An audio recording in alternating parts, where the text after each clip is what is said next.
अपना स्थान ग्रहण कर ले। हमारे बीच में मुख्य वक्ता और मुख्य अतिथि महोदय दोनों लोग ही आ चुके हैं। सभी छात्रगण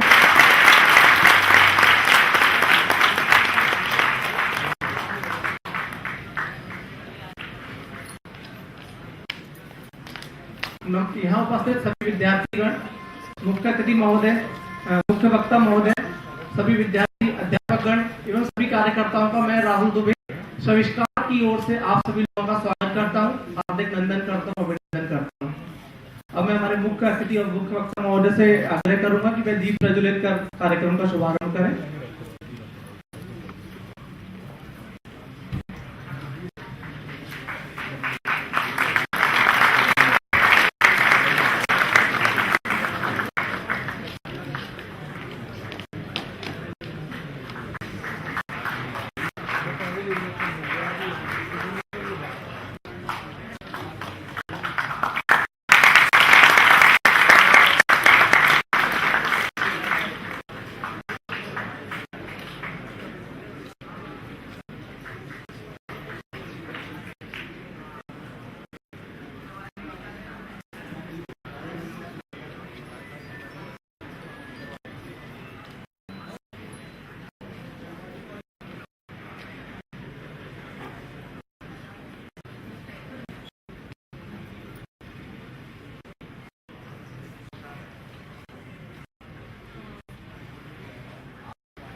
धन्यवाद।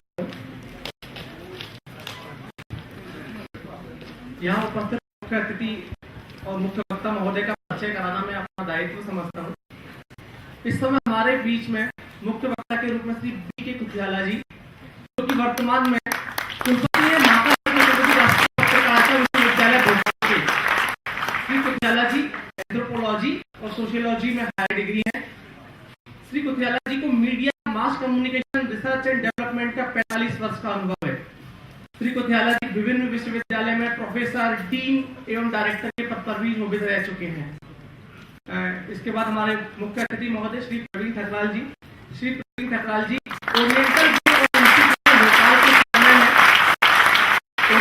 ऑफ इंस्टीट्यूट 1995 में श्री के ठकराल जी द्वारा स्थापित किया गया एक मध्य भारत का अग्रणी शिक्षा संस्थान है, जो संपूर्ण भारत के शिक्षा संस्थानों में अपनी साख रखता है। इस समूह की उत्कृष्टता का पैमाना इसी बात से लगाया जा सकता है कि इस प्रदर्शनी के दौरान प्रदर्शित 250 प्रोजेक्ट्स में से 60 प्रोजेक्ट्स ओरिएंटल समूह को हैं।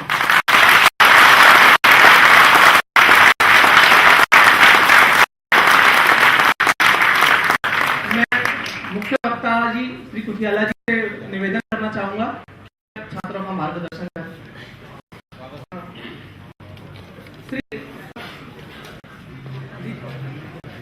मैं उपेंद्र जी से निवेदन करूंगा कि वह सर कुथियाला जी का स्वागत करें।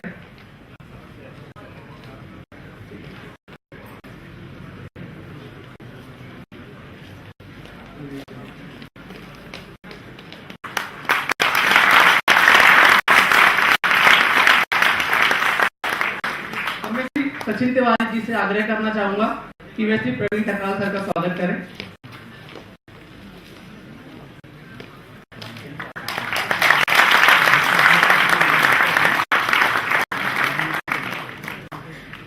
धन्यवाद सर। अब मैं मुख्य वक्ता जी से निवेदन करना चाहूंगा कि वे अपना उद्बोधन प्रारंभ कर छात्रों का मार्गदर्शन एवं कुछ दो शब्द दें।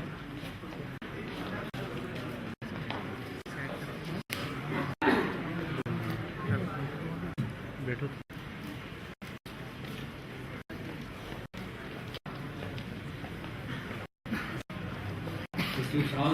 के आज के अध्यक्ष आदरणीय श्री प्रवीण जी ठकराल, सभागार में उपस्थित विद्यार्थी परिषद के अधिकारी एवं कार्यकर्ता एवं मेरे मित्र और प्यारे विद्यार्थियों,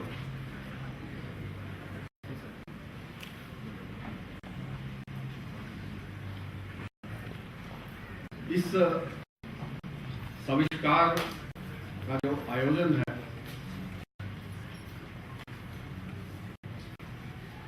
इसकी जो एक छवि, इसको देखकर, इसको अनुभव करके, इसकी अनुभूति करके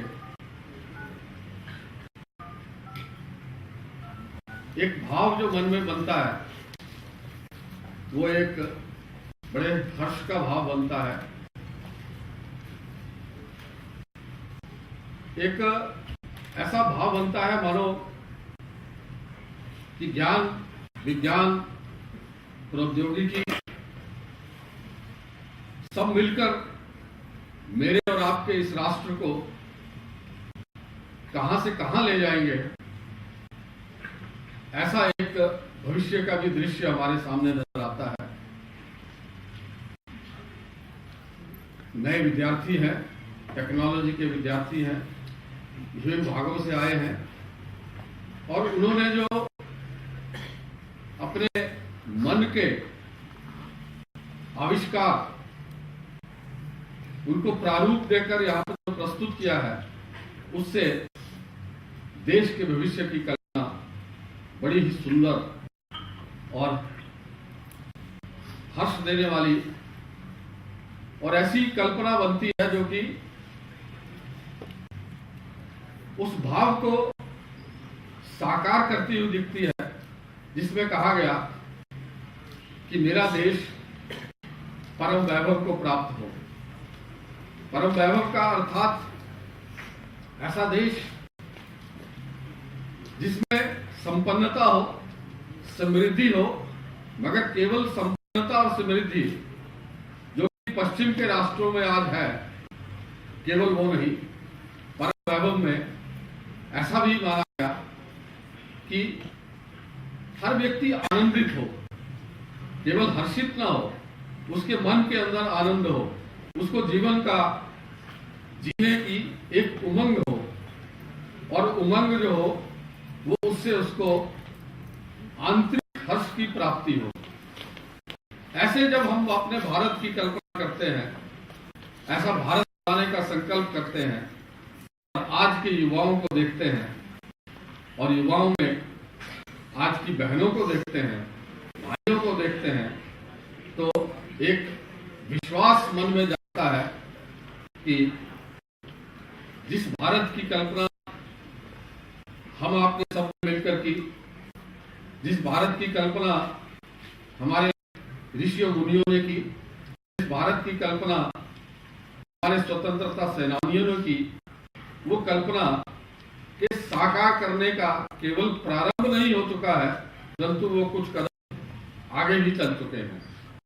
इस प्रकार का जब भाव मन में आता है तो एक विश्वास, आत्मविश्वास मन में जगता है और आत्मविश्वास के साथ नई पीढ़ी के ऊपर, जो आप सब यहाँ बैठे हैं, उस पीढ़ी के ऊपर मेरे जैसे व्यक्ति का बहुत विश्वास बनता है और मुझे लगता है कि मेरा देश अब एक ऐसे युवा वर्ग के हाथ में जाने वाला है जो संकल्पित है, जो योग्य है, जो निपुण है और वो डिटरमिन्ड है, वो कुछ ना कुछ करके दिखाने की तमन्ना रखता है और वो तमन्ना ऐसी तमन्ना है जिसको साकार करने के लिए, जिसको पूर्ण करने के लिए, जिसको साकार रूप देने के लिए आज देश में स्थितियां बड़ी सकारात्मक बनी हुई हैं।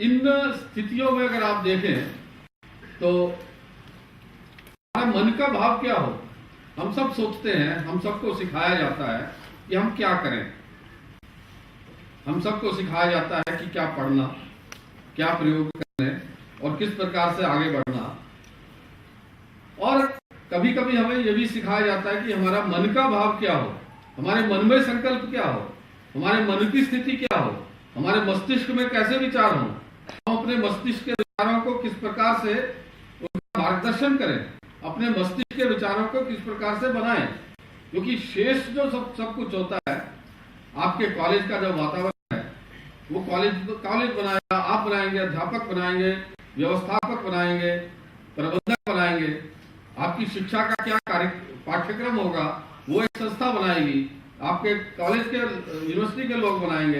ये जो बाहर का वातावरण है, ये सब जो है वो बनाया जाता है। परंतु मित्रों, जो मेरे और आपके मन का वातावरण है, जो मेरे और आपके मस्तिष्क का वातावरण है, मेरा मस्तिष्क क्या सोचता है, मेरा मन क्या सोचता है, मैं जैसे पूर्व राष्ट्रपति अब्दुल कलाम ने कहा, आप सबको मालूम है वो, फिर भी उसको एक बार फिर कहना जरूरी है कि दिन में बड़े सपने देखो, रात के सपने अपने बस में नहीं होते, मगर दिन के सपने अपने बस में होते हैं। वो सपने क्या लेने, कितने बड़े सपने लेने, उन सपनों का रुख क्या हो, उनकी डायरेक्शन क्या हो, उनका प्रारूप क्या हो, वो निर्भर करेगा कि आपके मन में क्या है, आपके विचार क्या है, आपकी बौद्धिक संपन्नता कितनी है, वो निर्भर करेगा कि आप क्या सोचते हैं। आप अंदर से जो विचार आपके मन में उठते हैं, जो बाह्य जगत से आपके मन के अंदर विचार डाले जाते हैं, उन सबको आप छानबीन कर, उनका फिल्टर करके आप किन विचारों को अपने मन में स्थान देते हो, किन विचारों के आधार पर अपनी योजना बनाते हो, क्या आपके एप्टीट्यूड्स बनते हैं, क्या आपके एटीट्यूड्स बनते हैं, क्या आपके संकल्प बनते हैं, क्या आपके रेजोल्यूशंस बनते हैं, ये निर्भर करता है कि आपके मन के भाव क्या है। और मित्रों, एक बात का ध्यान रखिए, मन का भाव बनाने का पूरा दायित्व जो है वो मेरा और आपका ही है, वो व्यक्तिगत है। बाहर के लोग, आपका अध्यापक, आपके माता पिता, आपके पड़ोसी संबंधी और बाकी सब आपके जो समाज के जो नेतृत्व है, वो सबका आपको विचार दे सकते हैं, मगर उनको ग्रहण करना और उनको अपने मन में स्थापित करना, ये केवल व्यक्तिगत विषय है। ये आपने तय करना है, कोई तय नहीं करेगा कि आपने किस विचार को फेंक देना, किस विचार को रिजेक्ट कर देना, किस विचार को रखना, किस विचार पे मनन करना और किस विचार को अपने मन में परमानेंटली रख लेना। ये व्यक्तिगत काम है, ये सामूहिक काम नहीं है। सामूहिक रूप से विचारों का आदान प्रदान हो सकता है, सामूहिक रूप से विचारों की वर्षा हो सकती है, सामूहिक रूप से विचारों का एक भंडार लग सकता है, परंतु वो विचार आने में भी कभी कभी हमारा नियंत्रण नहीं होता है, हमारा कंट्रोल नहीं होता है, हम उसको रेगुलेट नहीं कर सकते। परंतु जब वो विचार मन में चले गए तो उनका क्या करना, उनको प्रोसेसिंग कैसे करनी, उनको रिटेंशन कैसे करना, उनका डिलीशन कैसे करना, उनको परमानेंट अपने हार्ड डिस्क में कैसे डालना, ये व्यक्तिगत काम है, इंडिविजुअल लेवल पे काम है। और ये बड़ा महत्वपूर्ण काम है, क्योंकि इसी के आधार पर आपका आगे आने वाला जीवन बनने वाला है। आप कैसे भी वातावरण में रह लें, कैसे भी अच्छे वातावरण में रह लें, अगर आपके विचार उचित नहीं है तो आपका भविष्य उज्जवल नहीं बनेगा। आप खराब से खराब वातावरण में रह लें, कैसा भी आपका नकारात्मक वातावरण हो, मगर आपने अपने विचारों की शुद्धता को रखा, आपने अपने बौद्धिक पुण्य को रखा, आपने अपनी बौद्धिक संपन्नता को रखा, तो नकारात्मक वातावरण में भी आप सकारात्मक विचार रखते हुए आगे बढ़ जाएंगे। मुझे एक दृष्टांत याद आ रहा है, मैं आपके सामने रखूंगा उसको, और प्रयास करिए, समझने का प्रयास करिए कि उससे हमें क्या सीखना है। एक गांव था, छोटा सा गांव था, और उसके बाहर कुछ लोग, मजदूर लोग पत्थर तोड़ रहे थे, पत्थरों को एक शेप दे रहे थे कि किस प्रकार से एक जो भवन में पत्थर बनते हैं उन पत्थरों को वो शेप दे रहे थे। हर एक के हाथ में एक छानी थी और हर एक के हाथ में एक एक हथौड़ा था, वो उनको तोड़ तोड़ कर उन पत्थरों का निर्माण कर रहे थे। एक पत्रकार, जिज्ञासु पत्रकार वहां गया और उनसे पूछना प्रारंभ किया कि मित्र, आप ये क्या कर रहे हैं। एक से पूछा कि आप ये क्या कर रहे हैं। ध्यान रखिए, ये हम सब लोगों के लिए लागू होता है। हम क्लास में पढ़ते हुए क्या कर रहे हैं, मैं क्या कर रहा हूँ और मेरा साथी क्या कर रहा है। तो एक से सबसे पहले जिससे पूछा उसने कहा क्यों मेरा समय नष्ट कर रहा है, तुम्हें दिख नहीं रहा मैं पत्थर तोड़ रहा हूँ और इससे जो पैसा मिलेगा उस पैसे से मैं शाम को जा करके अपने परिवार को खाना खिलाऊंगा, और क्योंकि थक गया हूँ और शरीर में दर्दें हो रही हैं इसलिए मुझे इसका इलाज भी करना पड़ेगा, तो एक क्वार्टर शराब लेकर के मैं पीऊंगा। एक व्यक्ति ने ये कहा। दूसरे व्यक्ति से पूछा, उसने कहा भैया पत्थर तोड़ रहा हूं, आपको दिख ही रहा है, शाम को इसका एक मुझे भुगतान मिलेगा, उस भुगतान से मैं अपनी परिवार का खाने का आयोजन करूंगा, खाने के लिए अपने लिए और परिवार के लिए करूंगा, और उसमें से कुछ हो सकता है अगर बच गया तो अपने बच्चे की पढ़ाई के लिए फीस के लिए भी उसका मैं अपने जेब में रखने वाला हूं। तीसरे से क्या, ऐसे ऐसे कई उत्तर आए और सबके उत्तर अपने व्यक्तिगत आते रहे कि क्या करना है। एक जो व्यक्ति था उसको गया, वो व्यक्ति के चेहरे पे बड़ा आनंद था, वो पत्थर तोड़ रहा था, बाकी सबकी तरह पत्थर तोड़ रहा था, वही हथियार उसके पास था, वही छेनी थी, वही हथौड़ा था, और वो बड़े प्रसन्नता से उसके भाव का, उसके मन पे, उसके चेहरे पे बड़ी प्रसन्नता का भाव था। और जो छेनी पे हथौड़ी मारने का जो संगीत बन रहा था, उसकी आवाज से जो संगीत बन रहा था, और जो पत्थर के टूटने से जो एक संगीत बन रहा था, उसके आधार पर वो एक गुनगुना रहा था, एक गाना गुनगुना रहा था।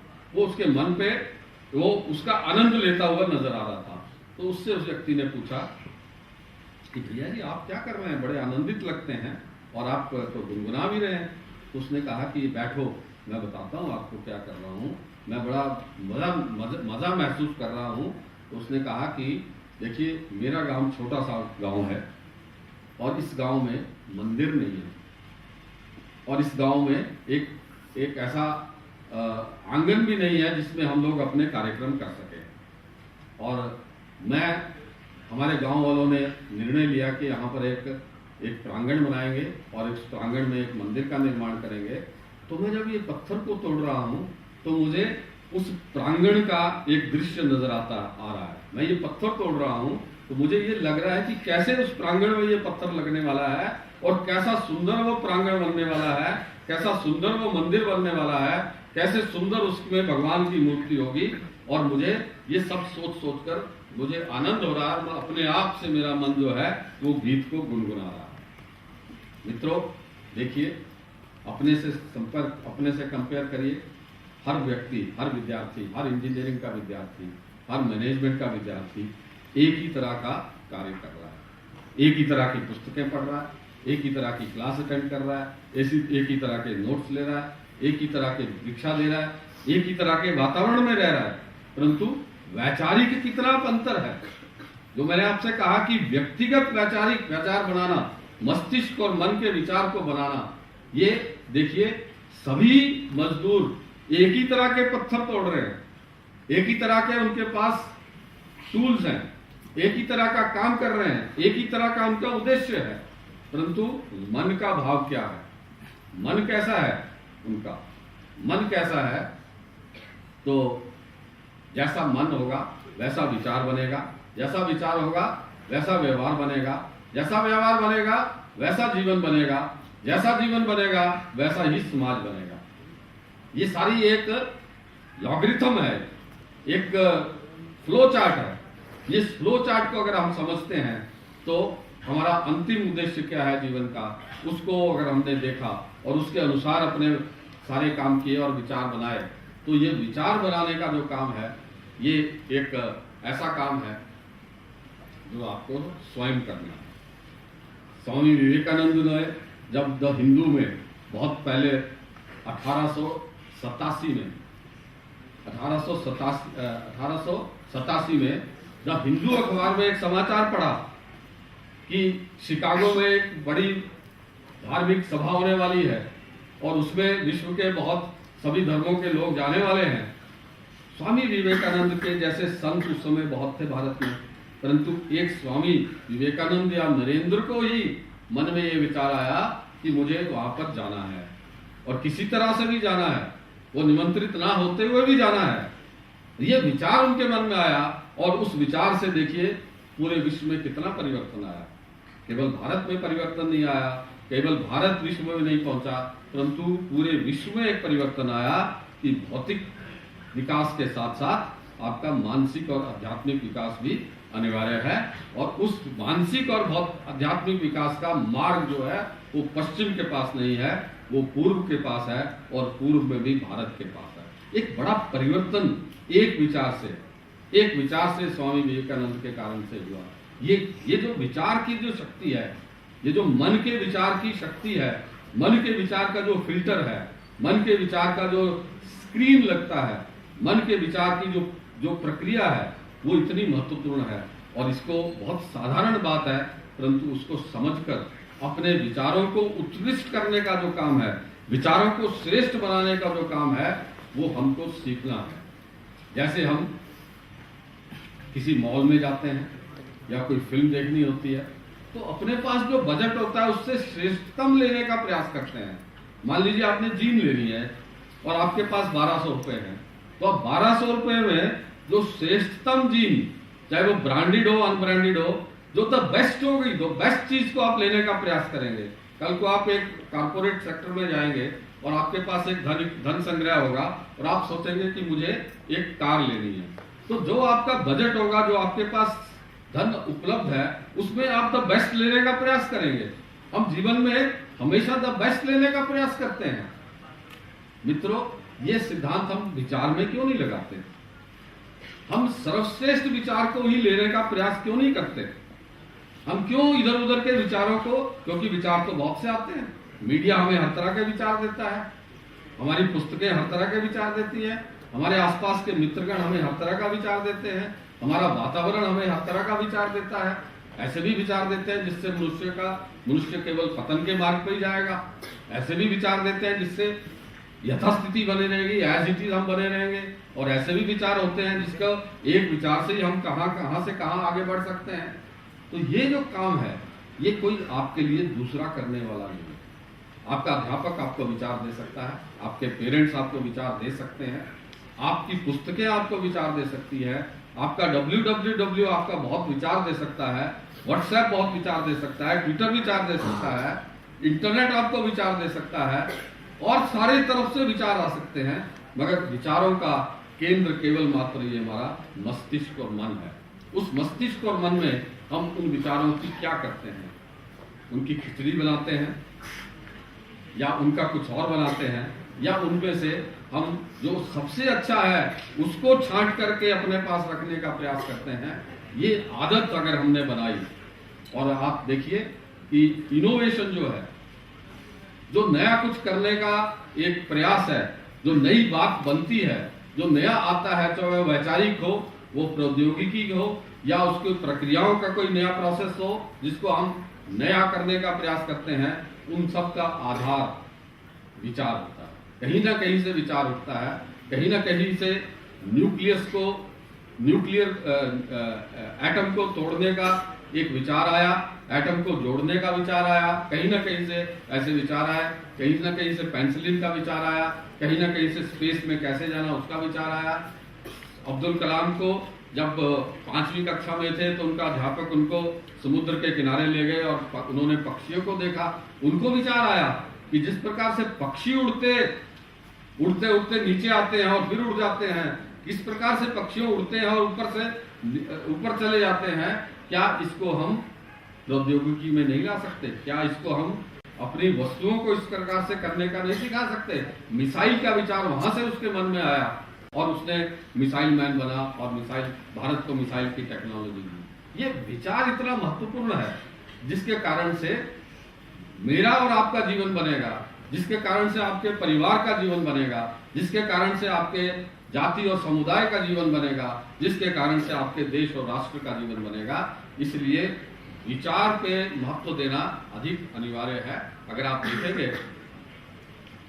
अगर आप प्राचीन अपनी भारतीय शिक्षा नीति में जाएंगे, शिक्षा की पद्धति में जाएंगे, तो आप ये पाएंगे कि वहां ये नहीं कहा जाता था कि पुस्तक पढ़ो, केवल पुस्तक पढ़ो नहीं, केवल पुस्तक को सुनो नहीं, श्रवण भी और वाचन भी, परंतु श्रवण और वाचन के बाद एक मनन का अभ्यास करवाया जाता था। आपको कहा जाता था कि जो क्लास में पढ़ा, जो गुरुकुल में पढ़ा, जो अध्यापक ने बताया, जो आपने ग्रंथ में पढ़ा, उसको पढ़ो, समझो, और समझने के बाद उसको केवल याद नहीं रखना, उसको वोमिट आउट करने के लिए केवल याद नहीं रखना, परंतु उसके ऊपर मनन करना। इसके कारण से क्या हुआ कि एक गुरु ने जो कुछ सिखाया, उसके जो शिष्य थे वो उन्होंने उस विषय को और आगे ले गए, क्योंकि उन्होंने उस पर मनन किया, एज इट इज उसको रखा, रिटेन करके एज इट इज उसको वोमिट आउट नहीं किया, परंतु उस पर मनन किया और एक कदम आगे गए। उसका